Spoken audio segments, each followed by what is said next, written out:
আমেরিকার দিনটা ছিল 5 সেপ্টেম্বর, টিচার্স ডের দিন। থেকেই টিচার্স ডে মানেই সকাল সকাল রেডি হয়ে স্কুলে যাওয়া। স্কুল থেকে বেরিয়ে গেছি, এবার স্কুলে যাওয়াটা তো মিস করতে পারি না, তাই আমি আর পিতৃষাই চলে গেছিলাম সেদিন স্কুলে টিচার্স ডে অনুষ্ঠান দেখার জন্য। ওকেই দেখো কি সুন্দর করে স্কুলটাকে সাজিয়েছে। শুরুর আগে দিদিদের বরণ করে নিয়ে গেছিল হলে, সেগুলো আমি ভিডিও করতে যথারীতি ভুলে গেছিলাম। তারপরে অনুষ্ঠানের কিছু কিছু অংশ তোমাদের সঙ্গে শেয়ার করলাম। আজকে আমি বেশি কথা বলবো না, তোমরা অনুষ্ঠানটা দেখতে থাকো। আমার কাকার মেয়ে আছে, আমাকে বারবার বলছে আমাকে একটাতে ছবি তুলে দিই ফাইভের পর। আমরা এখানে বসে থাকি, আমরা তো কোনোদিনও বসে না, ওই স্টেজের পেছনে ব্যাক স্টেজে আমাদের জায়গা আছে।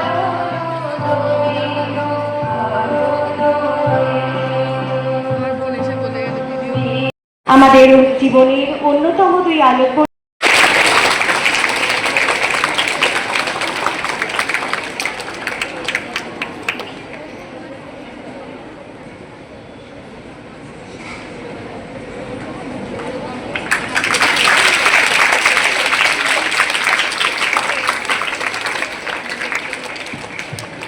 মাদারকে এবং প্রধান শিক্ষিকাকে অনুরোধ করব আমাদের এই ছোট্ট অনুষ্ঠানের সূচনা করবার অনুমতি প্রদানের জন্য। অনুমতি দিলাম।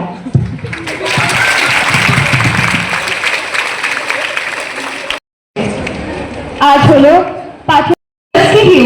ওরফে মাদার টেরেসার যখন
তস্मै শ্রী গুরবে নমঃ।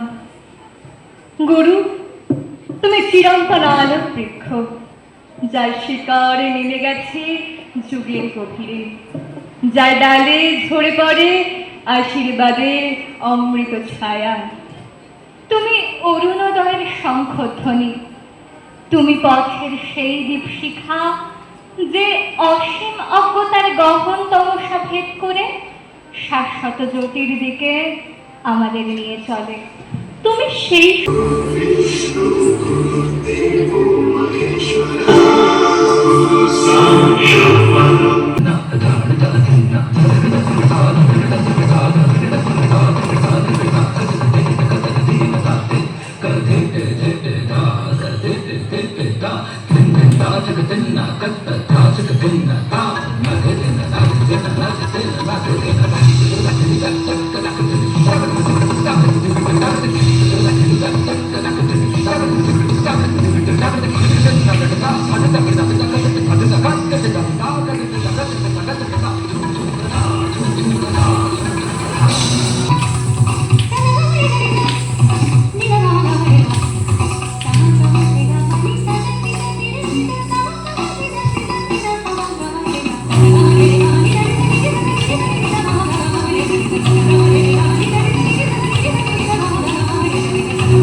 অফিস যাওয়ার জন্য তৈরি হওয়া। কিন্তু একটা ফোন আর সেই দিনের তাৎপর্যটাই পুরো পাল্টে গেল।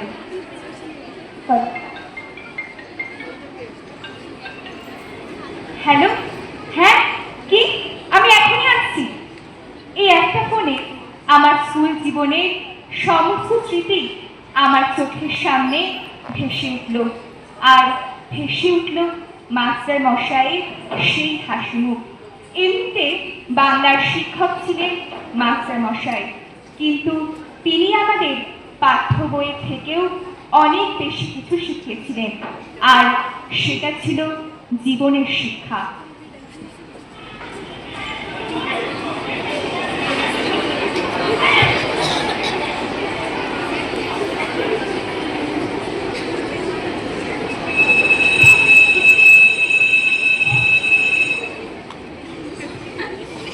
এটা কার কাজ?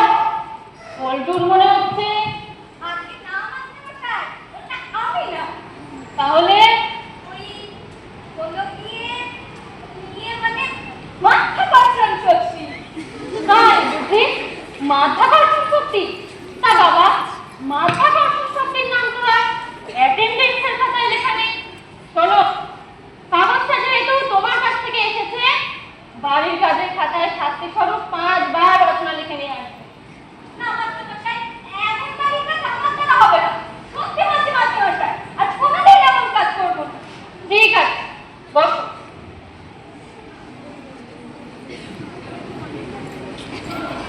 তোমাদেরকে আজকে একটা কথা বলি। খুঁটি যদি শক্ত থাকে, ঘরে কখনো ঘর ফেলতে পারে। তোমরা যদি দৃঢ় মনস্ক হও, বিনম্র হও, তাহলেই সমাজটা টিকে থাকবে, সামনের দিকে এগিয়ে যাবে। তোমাদেরকে তার দৃঢ়ভাবে চরিত্র গঠন করতে হবে, আর তাতে যদি আমরা তোমাদের এগিয়ে দিতে পারি, তাহলেই তো আমাদের জীবন সার্থক।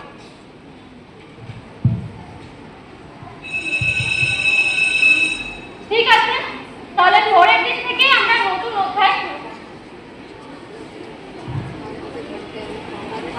এরপর বছর ফিরল, আমাদের স্কুল জীবনে ইতি পড়ল। কিছু বছর পর মাস্টার মশাইও অবসর গ্রহণ করলেন।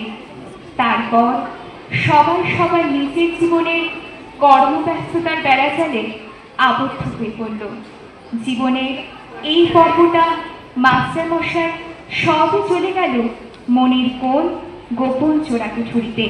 খেয়ালই হলো না, তবে মাস্টার মশাইয়ের সাথে যোগাযোগ থাকলো সেই একজনের, ক্লাসের সবচেয়ে দুষ্টু ছেলে পল্টু। মাস্টার মশাই তার দোকানে প্রতিদিন বাজার করতে যান।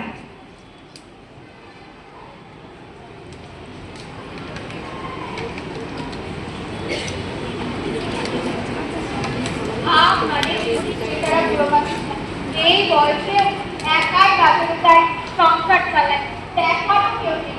কখন কি হয় বলাটা কি করলে দেখার কেউ নেই মানে আমি আছি।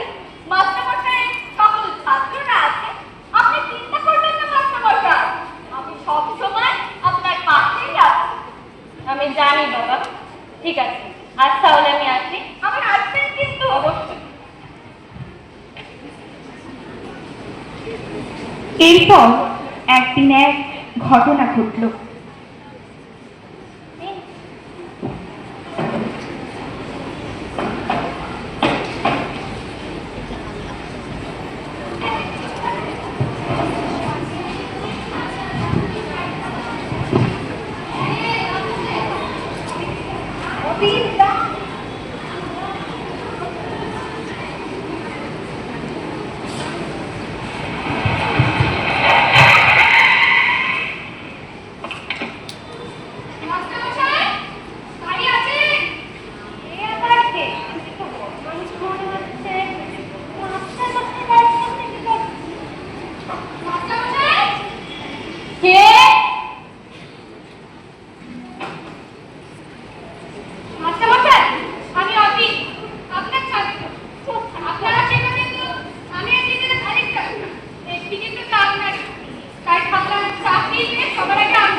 বাহ বাবা, খুব ভালো, জীবনে সুখী হও, মানুষের সেবার কাজে নিযুক্ত থাকো, ঈশ্বর তোমার মঙ্গল করবে।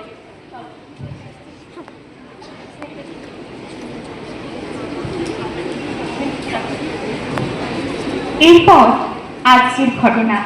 প্রতিদিন সকাল সকাল মাস্টার মশাই পল্টুর দোকানে উপস্থিত থাকে, কিন্তু আজ তার ব্যতিক্রম ঘটল। কেন তা জানতে সে মাস্টার মশাইয়ের বাড়িতে উপস্থিত হলো। কি ব্যাপার হলো তো মাস্টারমশাই?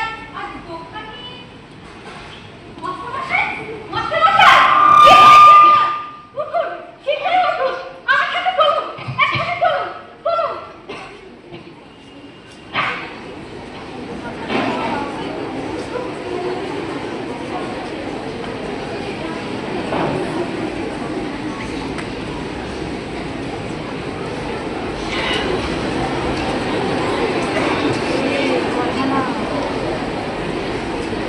ডাক্তারবাবু, ডাক্তারবাবু, আমার মাস্টারমশাই ঠিক আছেন তো?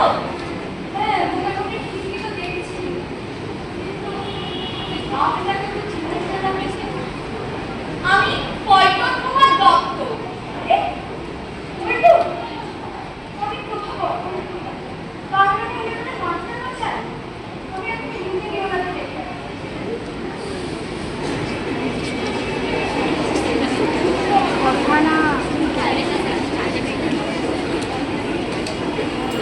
তার মানে উনি এখন ঠিক আছেন তো? হ্যাঁ, তবে খুব শীঘ্রই একটা অপারেশন করাতে হবে বলে মনে হচ্ছে। তাছাড়া বুঝেছি, আসলে জানিস তো, ওনার খুব ইচ্ছা ছিল আমাদের সকল ছাত্রছাত্রীদের একবার একসাথে দেখতে। যাক, আমি বরং গিয়ে সবাইকে খবর দেয়। আজ আমরা জীবনে যতটুকু প্রতিষ্ঠিত হতে পেরেছি, বাবা মায়ের পরে সবটাই মাস্টার মশাইয়ের জন্য।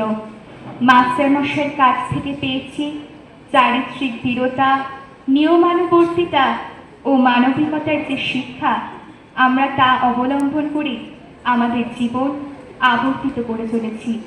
তাই পল্টু যখন ফোন করে মাস্টার মশাইয়ের কথা জানালো, আমরা ছুটে গেলাম তার সঙ্গে দেখা করতে।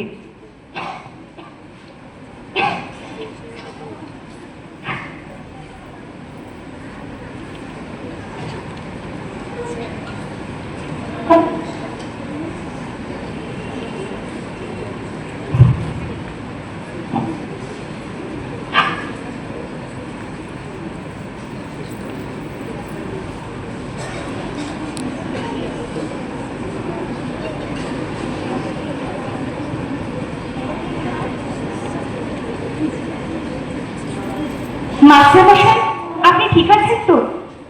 হ্যাঁ, তা না থাকলে হয়? আজ তোমাদের সকলকে এখানে একসাথে দেখে সত্যি বলতে আজকে বুকটা ভরে যাচ্ছে। তোমাদের ছোটবেলা থেকে কত কষ্ট করে যত্ন করে মানুষ করেছি জানো? আজ আমার বলতে ইচ্ছে করছে, শিক্ষক হিসেবে আমি আজ ধন্য। আজ আমি সেই কাজে সফল হয়েছি। ঈশ্বরের কাছে আমার আর কিছুই চাওয়ার নেই। আমি শুধু চাই তোমরা জীবনে সুখী হও, মানুষের মতো মানুষ হও।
আপনার ধারায়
তারপর ওই 12:30 একটার দিকে প্রোগ্রামটা শেষ হয়েছিল দিদিদের গান শুনে, যেটা প্রতি বছর প্রোগ্রামের শেষে একটা শোনার জন্য আমরা সবাই আগ্রহে থাকতাম। সেই গান শুনেই চলে এলাম মাঠে। মাঠে বেশ খানিকক্ষণ ঘুরে দিদিদের প্রণাম সেরেই চলে গেছিলাম টেন্সির ঘরে, যেখানে একটা বছর আমরা অনেক মজা করেছি, অনেক স্মৃতি ছিল।